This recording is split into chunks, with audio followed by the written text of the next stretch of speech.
Graham Swinnerton regarding the comment by Ricky Ray last hour that Dwayne Mandrusiak should have been given the opportunity to go out on his own terms after 49 years with the Eskimos. Punted. Graham says if there's no football, what would Mandrusiak do? From what I read, he will be invited back when football resumes. I talked to him. He's not going back. So I don't care what you read. Fake news. You got to be careful with what you read and follow nowadays. But there's a good segue to the CFL right there, Kelly. What do you think about the threat of fines by Randy Ambrosie for League Info getting up? Well, I always firmly believe that even though there's an insatiable appetite for the media to want to know everything that goes on, it's not really our business. It is for some of the stuff. I don't know why they're so tight-lipped about some things. I'll give you that. But I do believe that on the really, really important stuff, that loose lips sink ships, it's true. You can't operate Phil Kershaw would know this. I'm sure Phil's still watching.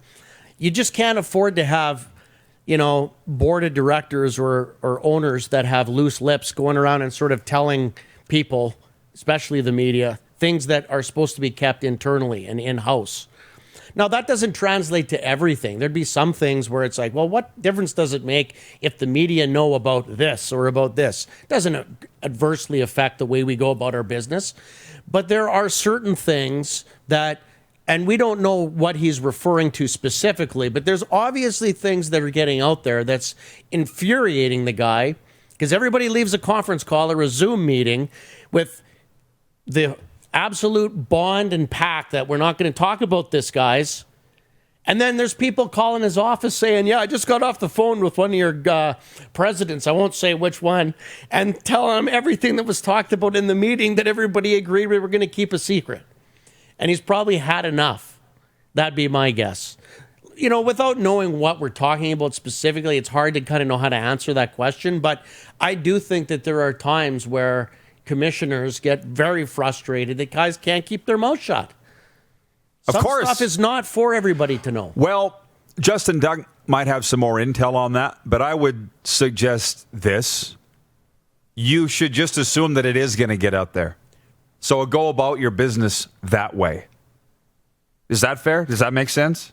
Yeah, it is. I'll give you an example of the type of a thing that I've heard over the years that frustrates media, but being on the inside, and I won't give specific examples, but let's say that a coach is fired or a player is released because he did something really bad, like the kind of thing that you don't want people to know. It's an HR issue, and he gets fired. So then the media say, well, why'd you fire him? You don't have a terrible record. You don't have, your team is not doing any worse than the last coach, probably won't do any worse than the next one. Why is he fired? And the team says, well, we're not going to talk about that. Because there's an agreement in place with lawyers saying that you can't talk about it. And frankly, do you want it getting out that your coach was involved in something like that? It just it just poisons everything. It's better off kids, too. They get into trouble sometimes. So if a junior hockey player does something involving somebody that he shouldn't have been doing, do you stand up at the press conference and say, well, the reason that we're getting rid of him is because, and you start airing all of that dirty laundry. But the media get mad at that and they say, well, fine, then I'm just going to bury your ass in my column because, in my opinion, you fired him for no reason. Okay. The fact that I'm not telling you the real reason that we're firing him, that's got nothing to do with the wins and losses, but the media say, well, then if you're not going to tell us what happened, then I guess you get what you get. So I get it. But it's pretty simple. I think that, as a matter of fact, I know teams and leagues could really benefit from a little PR consulting, okay?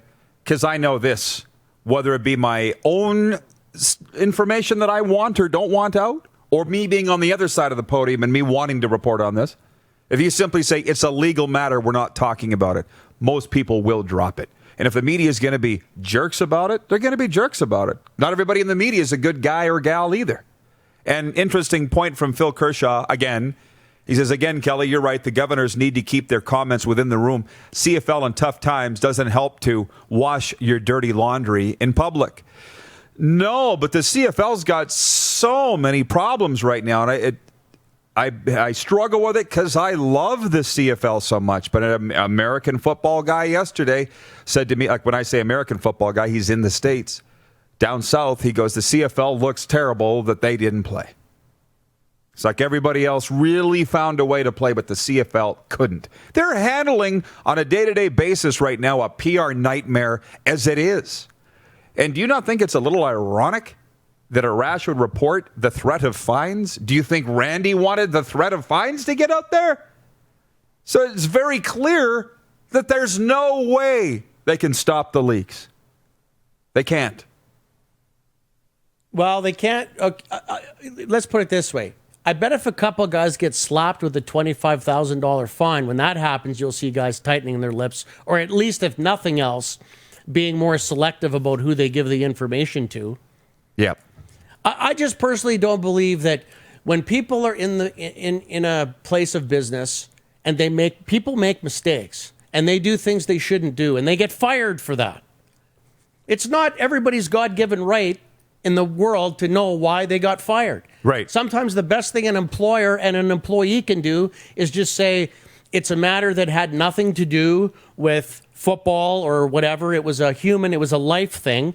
And this person crossed the line in a way, and we're not willing to discuss it, as an example. Or, sometimes you're dealing with legal issues, player contracts. You're dealing with an agent. There's a lawsuit. There's there's all kinds of things that could be going on. You don't have the benefit of the doubt. It's not an option even for you at that point, when there's confidentiality agreements in place, to just start spouting off about it. But guys do it all the time. So I hope a couple of them get fined $25,000, to be honest. Wouldn't that be something? Well, I would hope they would. Well, that's why, by the way, Justin Dunk coming up in 5 minutes. He'll have an interesting take on this. Wayne in Victoria, BC is watching. He says, I think the CFL is not talked about very much in the offseason as it is. They need more positive news in the media right now. I don't necessarily know what that news would be. Chris Bird in Toronto's watching. He says, this is exactly what I was referring to. I'm sorry, Chris. You had a lot of thoughts you wrote in today, and that's good, but what were you referring to specifically? This is where I have a problem, and I don't think I could operate in the framework, the climate of what the CFL and the Rough Riders, for that matter, and certain teams do. They just don't want to be public with anything. And I'll give you an example. Over the last few years in my time with the Rough Riders, in the off-season, it was like pulling teeth to get interviews with them. You know Tom Robinson. Yep. 20 years ago was the chairman or president of the team, and I remember, I used to be around these guys all the time. Tom said, we brag at league meetings that we're the only team in the CFL there's a story in the paper about us every day in the Leader Post year-round. Well, I knew that worked here in this province, so I was trying to talk on my talk show every day about the Riders. Get a guy from the team on at least once a week. And I've got the team calling my boss at the radio station, telling, what should I say? Telling on me or ratting on me, saying it's the off season. These players and coaches, they deserve to have an off season. Why is he asking us for interviews all the time? It's the off season. We don't want to be talked about. I'm not joking. And then I get my ass hauled in. That's crazy. And I get read the riot act and said by the station manager, the Riders say that you're just doing that for your ratings. Why are you doing this? I'm like, do you want to say that out loud again? You're the manager of this place. Isn't this what we should want?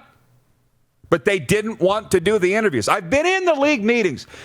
Ask anybody where the top of the top said, we want to go dark. We have a plan here to go dark for 6 months in the offseason. And I can't. When you talk about Jerry Jones this morning on Dallas radio at 7 a.m., ESPN National, Kelly, broke away from programming and went to that radio to carry Jerry Jones' interview because he was on the air at 7 a.m. facing the music. You can't be Jerry Jones without doing everything that Jerry Jones does. Be visible. Do the interviews. They just want to hide. This isn't new, by the way. And that's why I can't go along with it.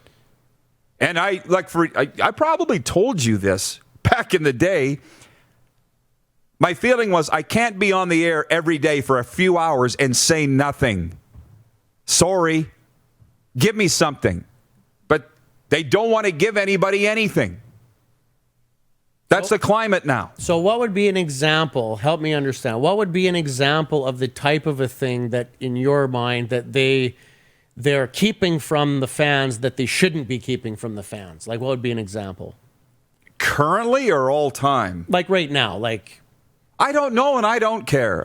Maybe plans for 2021. I'm just reading what I'm seeing the fans say on Twitter. Can you give us an update? What's the plan? Like, I know there's news going on. They talked about internally whether they were going to examine a bubble concept for Edmonton next year. Then they decided they're not going to do that. In my column on the weekend, I quoted a source that said they're positive there will be a season in 2021. Like, Kelly, there's news going on. So don't pretend that you're not doing anything. That's it. Yeah, but isn't it a foregone conclusion that they're talking about all of those kinds of scenarios? No, people think they're doing nothing. You know that and I know that, but the fans think they're doing nothing.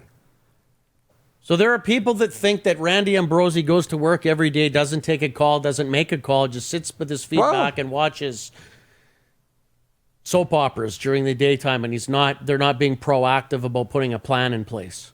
Absolutely.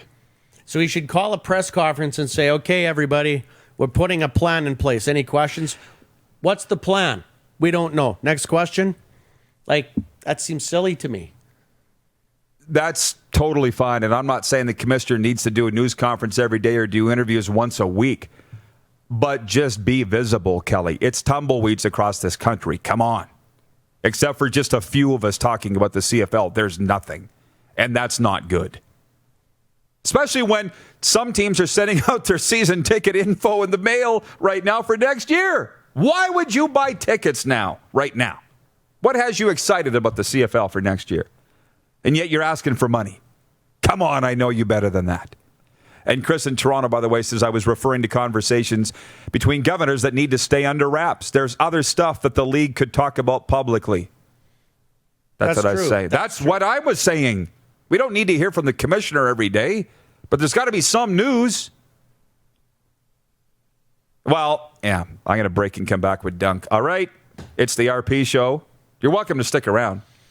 I'll stick around if you want me to. Okay. It's the RP show you're watching on Facebook Live, Game Plus TV Network, and listen live at rodpedersen.com. You're watching Rod Pedersen On Demand. For more of the Rod Pedersen Show, visit rodpedersen.com or follow Rod Pedersen on social media.